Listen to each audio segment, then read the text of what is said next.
सभी दोस्तों को नमस्कार, सत श्री अकाल। और आप सभी लोग कैसे हैं? आई होप आप सभी लोग बहुत अच्छे होंगे। ठीक है, तो आज हम लोग बात करेंगे एसएससी जीडी के बारे में। एसएससी जीडी में कौन कौन से सब्जेक्ट्स पूछे जाते हैं, कितने नंबर के आते हैं और कैसे उसकी प्रिपरेशन करनी है, और हम आपको आज क्या पढ़ाने वाले हैं इस बारे में डिस्कस करते हैं। ठीक है, तो बात करते हैं एसएससी जीडी की। इसमें कौन कौन से सब्जेक्ट्स आपसे पूछे जाते हैं। सबसे पहले अगर हम बात करें, यहां पे लिखते हैं, सबसे पहले हम बात करते हैं रीजनिंग की।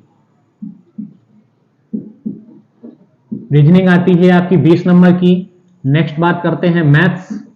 नेक्स्ट बात कर ये भी आती है 20 नंबर की। नेक्स्ट बात करते हैं जीके एंड जीएस की। ये भी कितने नंबर की आती है? 20 नंबर की। और नेक्स्ट है हिंदी। हिंदी कितने नंबर की आती है? 20 नंबर की, यानी सामान्य हिंदी, बहुत ही नॉर्मल सी पूछी जाती है। तो इसमें जो ये वाला पोर्शन है जीके और जीएस वाला, जो 20 नंबर का पूछा जाता है, तो ये पोर्शन मैं आपको पढ़ाने वाला हूं। ठीक है, तो जान लेते हैं इसमें क्या क्या चीजें पूछी जाती हैं, क्या क्या चीजें हम पढ़ने वाले हैं। तो देखते हैं। सबसे पहले बात करते हैं जीके और जीएस की। इसमें सबसे ज्यादा जो पोर्शन आता है वो आता है स्टैटिक जीके का। किसका आता है? Static GK. ठीक है, नेक्स्ट अगर हम बात करें, इसमें जो क्वेश्चंस हैं आपसे हिस्ट्री के भी पूछ लिए जाते हैं। इसमें जो क्वेश्चंस हैं आपसे पॉलिटी के भी पूछ लिए जाते हैं। इसमें जो क्वेश्चंस हैं आपके ज्योग्राफी के भी पूछ लिए जाते हैं। और बचा आपका इकोनॉमी। एक आध क्वेश्चन कभी पूछ लिया जाए तो पूछ लिया जाए। ठीक है, जैसे कि आरबीआई की स्थापना कब हुई, और इस तरीके के छोटे मोटे क्वेश्चंस पूछ लिए जाते हैं। तो मेन पोर्शन जो है वो है आपका स्टैटिक जीके का। अब स्टैटिक जीके की बात करें, स्टैटिक जीके में कई सारी चीजें आ जाती हैं, जैसे कि आपके फोक डांस हैं। ठीक है, जैसे कि आपके फोक डांस हैं। और नेक्स्ट अगर हम बात करें आपकी फर्स्ट इन इंडिया।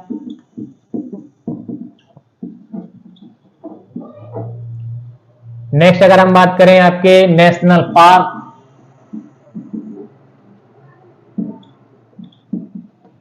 नेक्स्ट हम बात करें देशों की जो पार्लियामेंट है, करेंसी है, कई सारी मॉन्यूमेंट्स हैं। ठीक है, मॉन्यूमेंट्स एंड टेम्पल हैं, रिवर्स हैं। तो ये कई सारी चीजें ऐसी हैं जो आपसे स्टैटिक जीके में पूछी जाती है। तो एक ये लंबी लिस्ट है जिनको हम बहुत आसान तरीके से पढ़ने वाले भी हैं। ठीक है, आगे पढ़ेंगे हम लोग। तो आज के लिए क्या है कि एक छोटा सा टॉपिक डिस्कस कर लेते हैं, जिसमें कि कई सारे क्वेश्चन हमसे पूछे जाते हैं। ठीक है, बहुत सारे क्वेश्चंस आ जाते हैं छोटे टॉपिक से ही, और आते भी रहे हैं, आगे आने की संभावना भी है। तो 5 मिनट में देख लेते हैं, एक छोटा सा टॉपिक डिस्कस करते हैं।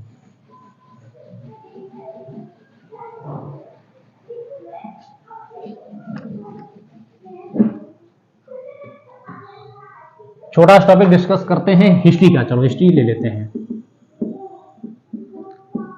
हम लोग पढ़ने वाले हैं कि यूरोपियन कंपनियों का भारत में आगमन, जो यूरोपियंस आए थे वो भारत में कैसे आए। ठीक है, तो यूरोपियन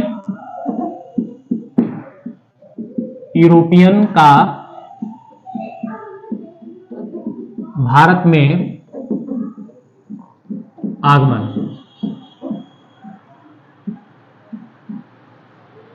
तो सबसे पहले कौन आया भारत में? सबसे पहले आए पुर्तगाली। सबसे पहले कौन से यूरोपियन आए? पुर्तगाली।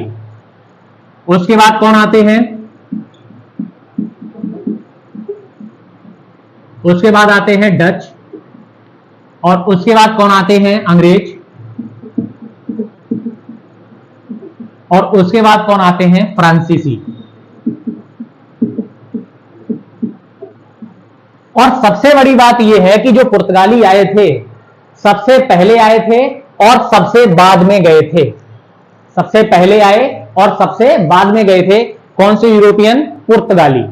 ठीक है, इनका क्रम आपको ध्यान रखना है, क्रम से ही क्वेश्चन पूछ लिया जाता है कि सबसे पहले कौन आया? पुर्तगाली। दूसरे नंबर पे कौन आए? डच। तीसरे नंबर पे कौन आए? अंग्रेज। और फिर कौन आया है? फ्रांसीसी। पुर्तगाली, जैसे हम लोग हिंदुस्तान में रहते हैं तो हम लोग कौन है, हिंदुस्तानी, ठीक है। इसी तरह जो यूरोप महाद्वीप है, यूरोप महाद्वीप में एक देश है पुर्तगाल। कौन सा देश है, पुर्तगाल। तो जो लोग पुर्तगाल में रहते हैं वो कौन हुए, पुर्तगाली, ठीक है। तो जो लोग पुर्तगाल से आए थे वो कौन हुए, पुर्तगाली। नेक्स्ट बात करें डच, ये कहां से आए थे, ये आए थे हॉलैंड यानी कि नीदरलैंड, क्या है, नीदरलैंड से, ठीक है, ध्यान रखना। नेक्स्ट अगर हम बात करें अंग्रेज, ये कहां से आए थे, ब्रिटेन से। कहां से आए थे, ब्रिटेन से। और फ्रांसीसी कहां से आए थे, फ्रांस से, ठीक है। तो पुर्तगाली जो है वो कहां से आए थे, पुर्तगाल से। डच कहां से आए थे, नीदरलैंड से। अंग्रेज क्या कहां से आए थे, ब्रिटेन से। फ्रांसीसी कहां से आए थे, फ्रांस से, ठीक है। अब जब ये लोग आए थे इन्होंने अपनी व्यापारिक कोठियां भी स्थापित की, है ना, अपने व्यापारिक केंद्र भी स्थापित किए, अपना कंपनी भी स्थापित की। तो जैसे अगर हम बात करें पुर्तगाली की, तो पुर्तगाल जो पुर्तगाली आए थे तो उन्होंने कहां पर अपनी व्यापारिक कोठी स्थापित की, सबसे पहले आकर कोचीन में। कहां पे स्थापित की थी, कोचीन में। जैसे जब डच आए तो डच जब आए तो उन्होंने अपनी व्यापारिक कोठी यानी कि व्यापारिक केंद्र कहां पर स्थापित किया था, मसूलीपट्टनम में, ठीक है। तो ये सारी बातें हम लोग करने वाले हैं। तो सबसे पहले इसी क्रम में हम लोग पढ़ेंगे पुर्तगालियों को। किसको पढ़ेंगे, पुर्तगालियों को। फिर उसके बाद में हम लोग पढ़ेंगे डच को, फिर हम पढ़ेंगे अंग्रेज को, फिर हम पढ़ेंगे फ्रांसीसियों को, ठीक है। तो बात करें अगर हम किसकी, पुर्तगालियों की, तो सबसे पहला पुर्तगाली कौन आया भारत में, सबसे पहला पुर्तगाली यात्री भारत में कौन आया, सभी लोग जानते हैं कौन आया, वास्को डी गामा।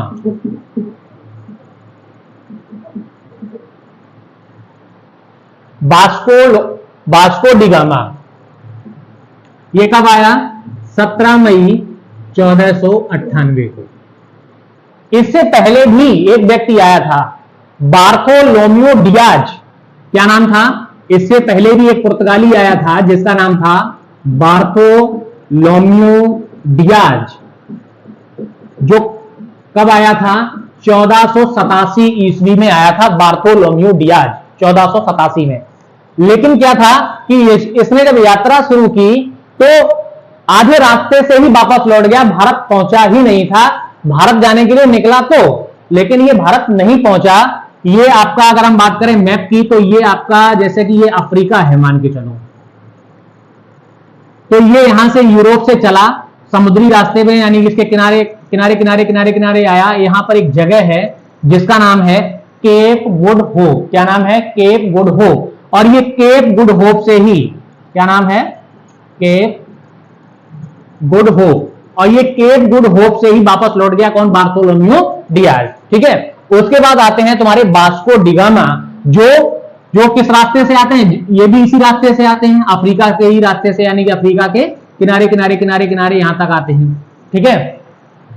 तो सबसे पहला यात्री कौन आया, वास्को डी गामा आया। कब आया, 17 मई 1498 को, ठीक है। वास्को डी गामा सबसे पहले कहां पर पहुंचे, वास्को डी गामा जब भारत की यात्रा पर आए तो सबसे पहले भारत में कहां पर पहुंचे, कालीकट बंदरगाह पर। कहां पहुंचे, कालीकट बंदरगाह पर। जब ये कालीकट बंदरगाह पर पहुंचे तो यहां पर तत्कालीन राजा थे कौन, जमोरिन। तो जमोरिन ने इनका क्या किया, स्वागत। यहां के तत्कालीन राजा कौन थे, जमोरिन, और जमोरिन ने क्या किया, इनका स्वागत किया वास्को डी गामा का। अच्छा, वास्को डी गामा सिर्फ एक बार आए या कई बार आए और यहां से क्या लेकर गए, तो हम आपको बताएं कि वास्को डी गामा 3 बार भारत आया। कितने बार, 3 बार भारत आया। और यहां से वो किस चीज का व्यापार किया उसने, काली मिर्च का। और जो काली मिर्च लेकर गया है उसको 60 गुना ज्यादा कीमत पर वहां पर बेचा, जिसकी वजह से ये जो डच थे, अंग्रेज थे, जब इन्हें इस बात की भनक लगी कि हमारा जो पड़ोसी राज्य है वो तो, हमारा जो पड़ोसी देश है वो उठता चला जा रहा है, तो हम पीछे क्यों रह जाएंगे भाई। वो समृद्धि प्राप्त करेगा, उसके पास आर्थिक रूप से मजबूत होगा, फिर वो सैन्य रूप से मजबूत होगा, और इसी तरह से उसमें होड़ मच जाती है किसकी, डचों के आने की। उसके बाद अंग्रेज आ जाते हैं, फिर उसके बाद फ्रांसीसी आ जाते हैं। यहीं से ये कहानी शुरू होती है, ठीक है। तो सबसे पहली बात क्या है कि जो वास्को डी गामा कौन था, ये पुर्तगाली का एक राजकुमार था, जो यात्रीगण हुआ करते थे उनमें एक राजकुमार था। तो जब यहां पर आए तो जमोरिन ने यहां पर आने के बाद उनका स्वागत किया। अच्छा, जब ये पुर्तगाल से चले थे तो पुर्तगाल में भी कोई राजा रहे होंगे, तो वहां के तत्कालीन राजा थे इमैनुअल। कौन थे? इमैनुअल। पुर्तगाल के तत्कालीन राजा कौन थे? इमैनुअल। और इमैनुअल ने ही इनको भारत जाने की अनुमति दी थी। किसको? वास्को डी गामा को भारत जाने की अनुमति किसने दी थी? इमैनुअल ने। क्वेश्चन आ जाता है कि वास्को डी गामा को भारत जाने की अनुमति किसने दी थी, या भारत की यात्रा के दौरान पुर्तगाल के तत्कालीन राजा कौन थे? तो वो कौन थे? इमैनुअल। इमैनुअल ने क्या किया था? इनको खाद्य सामग्री दी, खाद्य सामग्री, इनको हथियार दिए, इनको सैनिक प्रोवाइड कराए, इनको जहाज प्रोवाइड कराए। भाई अगर कोई व्यक्ति, वास्को डी गामा जैसा व्यक्ति, कोई भी व्यक्ति पुर्तगाल से भारत की यात्रा के लिए चलता है तो ऐसा तो है नहीं कि आज सुबह निकलेगा और कल शाम को पहुंच जाएगा। भाई ये पूरे 90 दिनों की यात्रा थी। अब 90 दिनों की यात्रा समुद्र के अंदर तुम्हें करनी है, ठीक है, तो तुम्हें खाद्य सामग्री की जरूरत पड़ेगी पड़ेगी, ठीक है, अकेले यात्रा नहीं की जा सकती। तो इनके साथ इमैनुअल ने कई सारे सैनिक भेजे, हथियार भी भेजे, कि ताकि अगर तुमसे कोई लूटपाट करता है या कोई भी हादसा होता है तो उसके लिए भाई हथियार भी इन्होंने दिए, सैनिक भी प्रोवाइड कराए, जहाज भी दिए, पूरा मतलब पैकेज इनका तैयार किया और इनको परमिशन दी कि जाओ तुम भारत की यात्रा की, यानी जो भारत जाने का जो रास्ता है, समुद्री मार्ग है, उसकी खोज करो। तो ये निकल पड़े। तो जब ये निकले तो वहां के तत्कालीन राजा कौन थे? इमैनुअल। तो यहां से चलना प्रारंभ करते हैं कौन? वास्को डी गामा पुर्तगाल से, और समुद्री रास्ते से आते हैं अफ्रीका के किनारे। अफ्रीका क्या है? एक महाद्वीप है। अफ्रीका महाद्वीप के किनारे किनारे आते हैं और वहीं पर आते हैं केप गुड होप तक। इसके बाद क्या होता है? जब ये आगे बढ़ते हैं तो यहां पे क्या पड़ता है? अरब।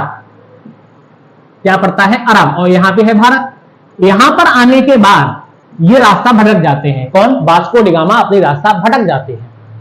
जब वास्को डी गामा अपनी रास्ता भटक जाते हैं तो यहां पर एक व्यक्ति उनको मिलते हैं जो अरब सागर से क्या कर रहे थे? व्यापार। जो क्या कर रहे थे? अरब कंट्री से, अरब देश से व्यापार कर रहे थे, अरब देश से। इनका नाम है अब्दुल मनीक। क्या नाम है इनका? अब्दुल मनीक। अब्दुल मनीक नाम के व्यक्ति व्यापार करके अरब देश से कहां जा रहे थे? भारत। तो इनकी मुलाकात किससे होती है? अब्दुल मनीक से होती है। और ये अब्दुल मनीक से ये कहते हैं कि मुझे भारत जाना है। तो अब्दुल मनीक क्या करते हैं? अब्दुल मनीक तुरंत कहते हैं भाई मैं तो भारत के दक्षिण में जा रहा हूं। तो उन्होंने कहा कहीं भी जाओ, मुझे बस रास्ता पता करना है, मुझे वहां तक पहुंचा दो। तो अब्दुल मनीक की सहायता से ये भारत के दक्षिण में कालीकट बंदरगाह पर पहुंचते हैं। किस बंदरगाह पर पहुंचते हैं? कालीकट बंदरगाह पर। तो एक क्वेश्चन बन जाता है कि कालीकट बंदरगाह पर पहुंचने के लिए, भारत पहुंचने के लिए किस व्यापारी ने इनकी मदद की थी? तो किसने मदद की थी? अब्दुल मनीक ने। ठीक है, तो क्या क्या हम लोगों ने पढ़ा? जैसे ही वास्को डी गामा क्वेश्चन, ये सारे क्वेश्चंस हैं। वास्को डी गामा किस बंदरगाह पर पहुंचे थे? कालीकट बंदरगाह पर पहुंचे थे। वहां पर जहां कालीकट बंदरगाह पर पहुंचे थे उस समय वहां के तत्कालीन राजा कौन थे? जमोरिन थे। जहां से ये चले हैं पुर्तगाल के, उस टाइम के तत्कालीन राजा कौन थे? इमैनुअल थे। और जब ये भारत पहुंचे हैं तो भारत पहुंचने में इनकी मदद किसके द्वारा की गई? अब्दुल मनीक के द्वारा की गई। ठीक है, इन्होंने किस चीज का व्यापार किया भारत आकर? जब ये भारत पहुंचे तो इन्होंने काली मिर्च का व्यापार किया। किस चीज का व्यापार किया? काली मिर्च का व्यापार किया। और जो काली मिर्च का व्यापार किया तो इसे ले जाकर इन्होंने 60 गुना ज्यादा कीमत पर बेचा। और जिसे देखकर सभी जो आसपास के जो लोग थे उनकी आंखें खुली की खुली रह गई थी। इतना ज्यादा धन, इतना ज्यादा संपत्ति इन्होंने अर्जित की है। और कहां से? भारत से चीजों को लाते हैं, 60 गुना कीमत पर बेच देते हैं। तो वहीं से आना शुरू हो गए थे। भारत में कितनी बार वास्को डी गामा आए? 3 बार वास्को डी गामा आए। और यहां पर कोचीन में, जहां पर इनकी पहली व्यापारिक कोठी स्थापित हुई थी, वहीं पर इनकी मृत्यु हो गई थी। ठीक है, वास्को डी गामा की मृत्यु कहां पर हुई? कोचीन में। कहां पर हुई? कोचीन में। वास्को डी गामा की मृत्यु कहां पर हुई? कोचीन में। ठीक है, तो कोचीन क्या था? पुर्तगालियों ने सबसे पहली व्यापारिक कोठी, पुर्तगालियों ने इधर लिखते हैं जरा, उधर जगह नहीं बची है। तो पुर्तगालियों ने सबसे पहली व्यापारिक कोठी कहां पर स्थापित की थी? अपनी कोचीन में। और इसी कोचीन में वास्को डी गामा की मृत्यु हो जाती है 1524 में। ठीक है, इतनी बात हमें समझ में आती है। नेक्स्ट बात करते हैं। अब भाई पुर्तगालियों ने कोई कंपनी भी स्थापित की होगी भारत में। जब व्यापारिक केंद्र बना लिया इन्होंने, सब कुछ एस्टेब्लिश कर लिया, धीरे धीरे सब आने लगे। जब आने लगे तो इन्होंने एक कंपनी की भी स्थापना कर दी भारत में। तो पुर्तगालियों ने जो पहली कंपनी की स्थापना की, उस कंपनी का नाम क्या था? एस्तादे द इंडिया। क्या नाम था? एस्तादे द इंडिया। तो ये पुर्तगालियों की पहली कंपनी थी जो कोचीन में स्थापित की गई, उसका क्या नाम था? एस्तादे द इंडिया। ठीक है, अब इस कंपनी को जो इन्होंने यहां पर स्थापित की, इसको कोई ना कोई गवर्न भी करेगा, इसको कोई चलाएगा भी, है ना, इसकी कोई देखरेख भी करेगा। तो इसके गवर्नर भी भेजे गए इस कंपनी को देखरेख करने के लिए, व्यापार करने के लिए इसके गवर्नर नियुक्त किए गए। तो सबसे पहले अगर हम बात करें, जो गवर्नर थे वो थे तुम्हारे अल्बुकर्क नहीं, Francisco de Almeida. Francisco de Almeida. ठीक है, नेक्स्ट अगर हम बात करें, इसके बाद आए अल्फांसो डी अल्बुकर्क। कौन आए? अल्बुकर्क। उसके बाद आए नीनू डी कूना।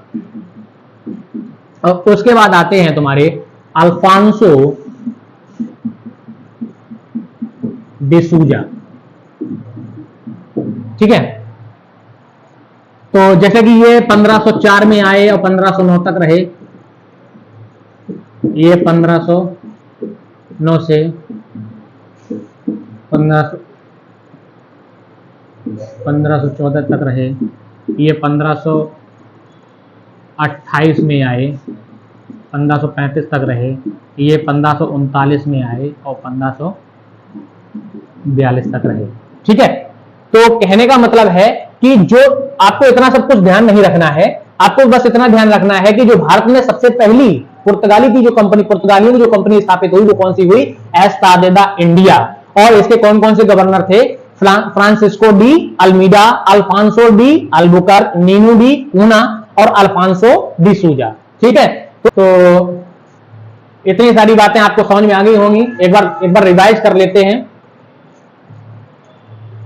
नेक्स्ट अगर हम बात करें कि भारत में सबसे पहले यूरोपियन कौन आए, तो पुर्तगाली आए। दूसरे नंबर पे कौन आए? डच आए। फिर कौन आए? अंग्रेज आए। और फिर कौन आए? फिर आए आपके फ्रांसीसी। ठीक है, तो अगर बात करें पुर्तगालियों की, तो सबसे पहला पुर्तगाली यात्री कौन आया? वास्को डी गामा, जो कब आया? 17 मई 1498 को। कब आया? 17 मई 1498 को आया। कहां पे आए? कालीकट बंदरगाह पर आया। और वहां के तत्कालीन जो राजा थे वो कौन थे? जमोरिन ने उनका स्वागत किया था। अच्छा, जहां से ये चले थे पुर्तगाल में, उस टाइम तत्कालीन राजा कौन थे? इमैनुअल। और इमैनुअल ने ही इन्हें भारत जाने की अनुमति प्रदान की थी। इसके साथ ही खाद्य सामग्री, हथियार, सैनिक जहाज का सब कुछ प्रबंध भी कराया था। ठीक है, जब ये रास्ते में आए तो इनकी भारत तक पहुंचने में इनकी सहायता किसके द्वारा की गई? अब्दुल मनिक के द्वारा की गई। इन्होंने किस चीज का, पुर्तगाली ने किस चीज का व्यापार किया? काली मिर्च का व्यापार किया। और जो वास्को डी गामा काली मिर्च लेकर जाते थे, उसे कितने गुना कीमत पर बेचते थे? 60 गुना अधिक कीमत पर बेचते थे। और कितनी बार भारत आए? ये 3 बार भारत में आए। इनकी पहली फैक्ट्री यानी पहला व्यापारिक केंद्र, पहली कोठी कहां पर स्थापित की गई? कोचीन में स्थापित की गई। कहां स्थापित की गई? कोचीन में स्थापित की गई।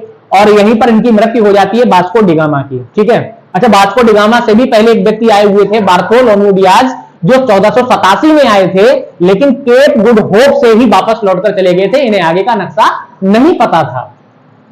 नेक्स्ट अगर हम बात करें, क्या पुर्तगालियों ने अपनी कौन सी कंपनी स्थापित की थी? एस्तादे द इंडिया कंपनी को स्थापित किया था। इसके कई सारे गवर्नर भी बने थे, जैसे फ्रांसिस्को डी अल्मीडा, फिर उसके बाद Alfonso de Albuquerque, Nuno de Cunha और अल्फांसो डिसूजा। तो मेरी समझ से आज के लिए इतना पर्याप्त है, क्योंकि फिर अलग से हम लोग पढ़ेंगे, फ्रांसिस्को डी अल्मीडा की बात पढ़ेंगे, थोड़ा सा 2-4 पॉइंट हम अल्बुकर्क के बारे में पढ़ेंगे, कूना के बारे में पढ़ेंगे और डिसूजा के बारे में पढ़ेंगे। तो आज के लिए इतना ही रखते हैं। नमस्कार, सत श्री अकाल। सभी लोग मस्त रहिए, हंसते रहिए।